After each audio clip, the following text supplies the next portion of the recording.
할렐루야. 이 밤 소망의 하나님을 만나신 여러분 되시길 축복합니다. 영국의 어느 한 부대가 아프리카 밀림 지역에 어떤 작전을 수행하기 위해서 투입이 됐었어요. 그런데 밀림 한가운데 적들과 치열한 싸움을 하다가 이 부대가 전멸을 당하게 됩니다. 그런데 그 부대 가운데 단 한 사람만 생존하게 돼요. 하지만 영국에서는 그들이 다 모두 죽었을 거라고 판단합니다. 그래서 생존자를 구하러 갈 생각을 하지 않았어요. 그런데 6개월 뒤에 홀로 살아남은 병사가 그 밀림을 헤쳐나와서 구조가 된 거예요. 특이한 것은 이 병사가 구조될 때 손에 꼭 쥐고 있었던 지도 하나를 사람들이 보았다고 합니다. 사람들은 그 병사가 손에 쥐고 있는 지도를 보고 한결같이 말했어요. 저 지도는 분명 밀림의 지도일 거야. 그래서 저 병사가 그곳에서 살아나와 올 수 있었을 거야 라고 그렇게 말을 했던 거예요. 하지만 그가 펼쳐 보인 그 지도는 어떤 거였을까요? 밀림의 지도가 아니었어요.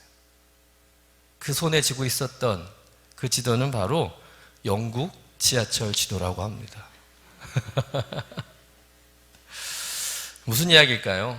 이 병사는 그 영국 지하철 지도를 보면서 무슨 생각을 했을까요? 내가 반드시 조국으로 돌아가서 지하철을 타고 가서 내 가족을 만나리라. 이 소망을 가지고 그 수많은 죽음의 고비를 넘기며 그 위험한 밀림을 헤쳐나올 수 있었다는 이야기죠. 여러분, 이처럼 소망이라는 것은 현재의 고난을 이기게 하는 힘인 줄로 믿습니다. 지금은 아무리 힘들어도 여러분, 나아질 거라는 소망이 있는 사람은요, 절대 인생을 포기하지 않죠. 소망을 바라보며 더 버티고 견디고 인내하며 살게 되는 줄로 믿습니다. 여러분, 그리스도인이야말로 이 소망을 가지고 사는 사람들임을 믿습니다. 여러분, 소망이 없다면 그리스도인들만큼 허망한 삶이 없는 거죠. 여러분, 그 소망의 근거가 누구일까요? 바로 예수 그리스도인 줄로 믿습니다. 그 소망의 근원 대신 예수님을 온전히 믿고 사는 성도는요, 어떤 세상의 풍파를 겪어도 결코 낙심하지 않는다는 거죠. 그 소망 예수님을 늘 바라보며 늘 묵상하며 여러분 더 버티고 인내하며 살아갑니다. 그리고 마침내 승리하는 줄로 믿습니다. 복을 얻어내는 것이죠. 오늘 본문은 그러한 소망의 삶을 산, 그리고 하나님의 복을 받은 한 사람을 우리에게 소개해주고 있습니다. 그 사람은 우리가 너무나도 잘 아는 아브라함이라는 사람이에요. 아브라함은 오직 하나님을 소망으로 삼고 살았던 사람입니다. 현실은 아무것도 없어요. 기대할 것도 없습니다. 그러나 오직 하나님의 말씀과 그 약속에 대한 소망 하나만은 붙잡고 살다가 결국엔 하나님의 복을 받은 소망의 주인공이 되었습니다. 그러면 어떻게 그가 이 소망의 주인공이 되었을까? 오늘 그 두 가지로 함께 좀 말씀을 나누려고 하는데, 첫 번째는 뭐냐면 아브라함은 하나님께서 자신에게 맹세하신 약속을 믿고 살았기 때문이라는 거죠. 하나님께서 아브라함에게 맹세까지 하면서 약속한 것이 무엇일까요? 오늘 본문 13절, 14절 말씀 우리 한번 같이 읽어보도록 하겠습니다. 시작. 하나님이 아브라함에게 약속하실 때에 가리켜 맹세할 자가 자기보다 더 큰 이가 없으므로 자기를 가리켜 맹세하여 이르시되 내가 반드시 너에게 복주고 복주며 너를 번성하게 하고 번성하게 하리라 하셨다니. 할렐루야. 읽기만 해도 은혜가 되죠. 하나님께서 아브라함에게 내가 반드시 너를 복주고 복주며 너를 번성케 하고 또 번성케 하리라, 이 약속의 말씀을 하나님께서 맹세까지 하면서 하셨다는 거예요. 그리고 아브라함은 그 하나님의 맹세와 약속을 믿고 오래 참음으로 인내함으로 그 하나님의 복을 받았다는 거죠. 여러분, 창세기 12장에 보면 하나님께서 아브라함에게 처음으로 약속하신 장면이 기록되어 있죠. 우리 한번 좀 같이 찾아서 읽어보겠습니다. 창세기 12장 1절에서 3절 말씀입니다. 시작. 여호와께서 아브라함에게 이르시되 너는 너의 고향과 친척과 아버지의 집을 떠나 내가 내게 보여줄 땅으로 가라. 내가 너로 큰 민족을 이루고 내게 복을 주어 내 이름을 창대하게 하리니 너는 복이 될지라. 너를 축복하는 자에게는 내가 복을 내리고 너를 저주하는 자에게는 내가 저주하리니 땅의 모든 족속이 너로 말미암아 복을 얻을 것이라 하신지라. 하나님께서 아브라함에게 주신 첫 번째 약속이죠. 아브라함은 이 하나님의 말씀과 약속을 따라서 하란을 떠납니다. 그때 나이가 몇 살이었죠? 75세였어요. 그리고 아브라함은 오래 참았다고 이제 말하고 있는데 약 이 75세 때부터 그가 아들을 낳았던 이삭을 낳았던 100세까지 약 25년간의 세월을 참았다는 거죠. 아브라함은 25년간의 세월을 낙심하지 않고 하나님의 약속과 그 말씀을 믿고 인내하며 살았다는 거예요. 하지만 사실 아브라함으로서는 이 하나님의 약속과 말씀을 믿을 수 있는 그런 쉬운 상황이 아니었다는 겁니다. 소망을 가지기 힘들었다는 상황이죠. 왜냐하면 아브라함 자신이 늙었고 75세였잖아요. 게다가 그 안에 사라 역시 아이를 가질 수 없는 나이였어요. 그런데 아브라함이 이 하나님의 약속을 믿었다는 거죠. 그리고 오래 참고 기다렸어요. 무려 25년이라는 세월을. 그리고 마침내 100세 때에 약속의 아들 이삭을 얻게 되었다는 것이죠. 하지만 그 기쁨도 잠시 어렵게 얻은 아들을 하나님께서 어떻게 하죠? 다시 번제로 드리라고 합니다. 약속을 믿어 얻은 아들을 하나님이 다시 달라시는 거예요. 아브라함은 그런 하나님의 요구에 말 한마디 이의를 제기하지 않고 그대로 하나님의 명령에 순종하죠.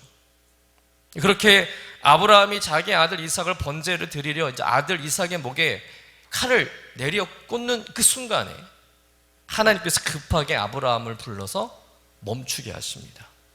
그리고는 순양 한 마리를 예비하셔서 대신 그 순양으로 번제물을 드리게 하죠. 그리고 그 이후에 맹세로 주신 말씀이 오늘 히브리서 6장에 있는 이 말씀이라는 거죠. 그 창세기의 말씀이 인용된 말씀이에요. 특히 15절에 저가 이같이 오래 참은 후에 그 약속을 받았다는 말씀은 이와 같이 25년간의 세월을 인내하며 약속의 아들을 얻었을 뿐만 아니라 그 이후에도 그 아들 이삭이 장성하기까지 더 많은 세월을 아브라함이 더 견디고 참고 인내하며 하나님의 약속이 이루어질 때까지 기다렸다는 것이죠. 여러분, 아브라함이 이토록 오래 참고 기다리며 약속의 말씀에 대해 신뢰를 잃지 않았던 이유는 다른 게 아니죠. 하나님께서 반드시 그 약속 것을 이루신다는 그 소망 때문인 줄로 믿습니다. 마찬가지로 우리도 오늘 말씀을 통해서 우리 하나님의 약속의 말씀을 기억하고 그 말씀을 소망으로 삼고 지금의 고단한 현실과 상황을 이겨내는 성도가 되어야 할 줄로 믿습니다. 우리 현실 또한 뭐 아브라함과 별반 다르지 않을 것 같아요. 가진 것도 없습니다. 이룬 것도 없어요. 하나님의 약속은 너무나 환상적이죠. 너무나 거대하고 너무나 멋지고 아름다워요. 그러나 그 약속에 비해서 내 현실은 너무 밑바닥입니다. 시궁창 같아요. 하나님의 약속과 내 삶의 현실을 비교하면요, 정말 극과 극입니다. 하나님의 약속과 내 현실의 이 괴리감이 너무 멀어요. 너무 커요. 그래서 우리는 하나님의 약속이 도저히 이루어지지 않을 거라는 생각부터 합니다. 하나님의 약속이 거짓말처럼 여겨져요. 허황된 일처럼 보여진다는 겁니다. 에이, 무슨 이게 어떻게 이루어져? 불가능해. 그런데 아브라함도 처음에 그랬다는 거예요. 하나님께서 아브라함 불러서 뭐라고 말씀하십니까? 내 자손을 하늘의 별처럼 땅의 모래알처럼 번성케 하시겠다. 너를 복의 근원으로 삼고 너로 큰 민족을 이루고 너로 말미암아 천한 만민이 복을 누리게 하겠다. 이 엄청난 약속을 주셨는데 그때 아브라함의 나이가 75세라는 거예요. 여러분, 나이 75세에 무슨 자식을 낳습니까? 성경에 보면은요, 그의 아내 사라도 나이가 많아 경수가 끊어진지라. 생리기를 못해요. 임신을 할 수 없다는 거죠. 죽은 태예요. 도저히 불가능한 상황, 현실 가능성이 제로이죠. 그런데 우리 전능하신 하나님께서 그 약속대로 이 사라의 죽은 태를 여시죠. 그리고 그에게 아들을 주십니다. 그리고 그 후손들을 번성하게 하시고 마침내 이스라엘이라는 큰 민족을 이루게 하시고 그 민족을 통해 세상을 구원할 예수 그리스도가 탄생하게 되고 그 예수를 통해서 온 인류가 죄에서 구원받고 영생을 얻는 놀라운 축복된 일이 완성된 줄로 믿습니다. 이렇듯 하나님은 약속을요 반드시 이루시는 분임을 믿습니다. 여러분, 그 하나님을 믿으시길 간절히 축원합니다. 여러분, 내 현실은 암담합니다. 지금 아무것도 가진 게 없어요. 가능성도 없습니다. 아무리 기도해도 응답이 없고 언제까지 이 기도를 해야 될지 답답하고 내가 하는 기도가 마치 의미 없는 기도처럼 느껴질 때가 있습니다. 그럴지라도 여러분, 기도를 포기하지 마시길 축원합니다. 실망하지 마십시오. 반드시 내가 너를 복주고 복줄 것이다. 내가 너를 번성케 하고 또 번성케 할 것이다. 여러분, 그런 하나님의 약속과 소망을 붙잡고 더욱 기도하시고 그래서 마침내 아브라함처럼 복받고 응답받는 소망의 주인공 되시기를 주님의 이름으로 간절히 축원합니다. 두 번째는 아브라함이 소망의 주인공이 된 이유, 그것은 신실하신 하나님을 믿었기 때문이죠. 여러분, 하나님의 약속을 믿는 것도 중요하겠지만 더 중요한 건 뭐겠어요? 그 약속을 주신 하나님이 어떤 분인가를 아는 것이 더 중요한 줄로 믿습니다. 여러분, 우리가 믿는 하나님은 신실하신 분임을 믿습니다. 믿을 만한 분이죠. 우리 18절 말씀을 좀 같이 읽어보겠습니다. 시작. 이는 하나님이 거짓말을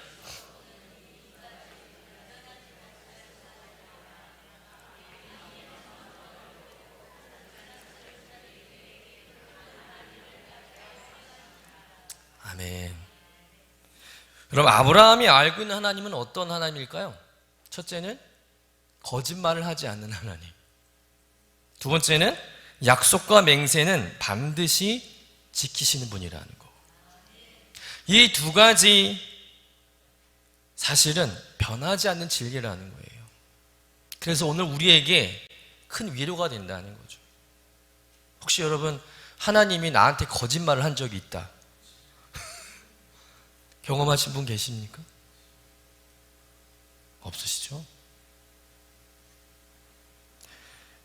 여러분, 아브라함은 하나님이 어떤 분인가? 하나님은 다른 말씀을 하시는 분이 아니라는 걸 믿었어요. 반드시 약속을 이루시는 신실하신 하나님이라는 것을 믿었습니다. 그래서 현실 속에서 수많은 어려움과 실수와 갈등과 영적 싸움이 있었지만 아브라함은 하나님을 놓지 않았던 거예요. 하나님만큼은 놓지 않았던 겁니다. 그 신실하신 하나님을 믿고 바라보며 살았던 것이죠. 그 믿음이 아브라함으로 하여금 소망을 갖게 했고요, 하나님의 약속을 끈질기게 품고 지켜내게 한 줄로 믿습니다. 또한 그런 믿음이 있었기 때문에 아브라함 100세에 얻은 이삭을 하나님께 드릴 수 있었던 거예요. 히브리서 11장 18절 19절 말씀 우리 한번 같이 읽어보겠습니다. 시작. 그에게 이미 말씀하시기를 내 자손이라 칭할 자는 이삭으로 말미암으리라 하셨으니 그가 하나님이 능히 이삭을 죽은 자 가운데서 다시 살리실 줄로 생각한지라. 비유컨대 그를 죽은 자 가운데서 도로 받은 것이니라. 아멘. 여러분, 아브라함은 하나님께 이삭을 바치라고 했을 때 이삭으로 말미암아 자손을 주시겠다는 그 약속을 기억했어요. 그런데 만약 이삭이 죽고 사라지면 하나님은 뭐가 되는 거예요? 거짓말쟁이가 되는 거예요. 그러나 하나님은 거짓말하는 분이 아닌 걸 아브라함이 굳게 믿고 있거든요. 철저하게. 그래서 이삭이 혹여 죽는다 할지라도 우리 신실하신 하나님이 죽은 자 가운데에서 그 아들을 살려내실 거라는 믿음이 있었다는 거예요. 주신 이도 하나님이시고 거두시는 이도 하나님이시다. 이삭을 달라고 하신 건 하나님의 신실한 뜻이 있을 것이다. 그 믿음으로 이삭을 드릴 수 있었던 거죠. 여러분, 이 믿음이 아브라함에게 있었기 때문에 아브라함이 소망의 주인공이 된 줄로 믿습니다. 여러분, 마찬가지 우리의 소망의 근거는 하나님인 줄로 믿습니다. 그 하나님은 결단코 거짓말하시는 분이 아니죠. 허세가 가득하시고 맨날 허풍만 떠시고 막 이랬다 저랬다 하시고, 야 미안하다, 내가 잘못 말했다, 야 내가 실수했네, 이렇게 말씀하시는 분이 아니라는 거예요. 하나님은 오직 한 말씀만 하시고 하신 말씀은 반드시 이루시는 분임을 믿습니다. 우리 그 하나님을 믿음으로 인해서 소망을 가질 수 있는 거 아니겠냐는 거죠. 여러분, 우리가 사는 시대를 가리켜 불확실성의 시대라고 말을 합니다. 불확실해. 믿을 게 없다는 거죠. 왜 그렇게 되었을까요? 믿음의 권위가 상실한 까닭이죠. 우리는 오늘 아무도 그 누구도 믿지 못하는 시대를 살아가고 있습니다. 그래서 우리는 이 불확실한 우리의 미래를 보장받기 위해서 때는 은행에 저축을 하기도 하고요, 보험에 들기도 하죠. 그러나 문제는 그 은행을, 그 보험을 믿을 수 있냐는 거예요. 요즘에 보니까 은행도 망하더라고요. 보험사도 망하더라고요. 그러니 어디를 믿고 맡겨야 할지 모르는 불안한, 불확실한 세상이 되었다는 거죠. 도무지 믿을 게 없어요. 그런데 오늘 히브리서 기자는 우리가 어느 시대에나 안심하고 신뢰할 수 있는 유일한 한 분, 그 하나님을 우리에게 선포하고 있는 줄로 믿습니다. 그분은 신실하신 분이라는 거죠. 오늘 우리는 이 믿음을 점검해야 할 줄로 믿습니다. 오늘 말씀 다 아는 이야기죠. 수없이 들었던 말씀의 주제입니다. 그러나 정말 내가 하나님을 믿고 살아가고 있는가? 소망의 하나님을 내가 의지하며 그 어떤 어려움과 고난과 풍파 속에서도 포기하지 않고 꿋꿋하게 내가 신앙생활 잘하고 있는가? 한번 여러분 자신에게 되물어 보시길 바랍니다. 여러분에게 하나님은 어떤 하나님이십니까? 여전히 그분은 나에게 소망의 하나님이라고 그렇게 선포하실 수 있으십니까? 여러분, 기도 응답이 좀 늦어지고 더디어지면 우리는 하나님을 의심합니다. 내 삶이 내 뜻대로 되어지지 않으면 우리 하나님께 즉시 원망하죠. 여러분, 그렇습니다. 우리는 본질적으로 우리 안에 그 죄성이 있어서 그럴 수밖에 없어요. 우리 쉽게 믿음이 변질됩니다. 의심이 생길 수 있어요. 실수도 하고요, 낭망할 때도 있습니다. 연약해지기도 합니다. 그러나 우리가 믿는 하나님은 언제나 그 자리에 변함없이 계시는 줄로 믿습니다. 우리 영혼에 닻이 되어 주셔서 우리를 안전하게, 우리를 꼭 붙잡아 주시는 거예요. 변하지 않으시고 여전히 우리에게 말씀하신 그 약속을 이루어 가시는 신실하신 하나님이신 줄로 믿습니다. 오늘 이 밤에 이렇게 나와서 기도하지만 자꾸 내 자신이 보일 때가 있습니다. 우리 가정의 환경이 보이고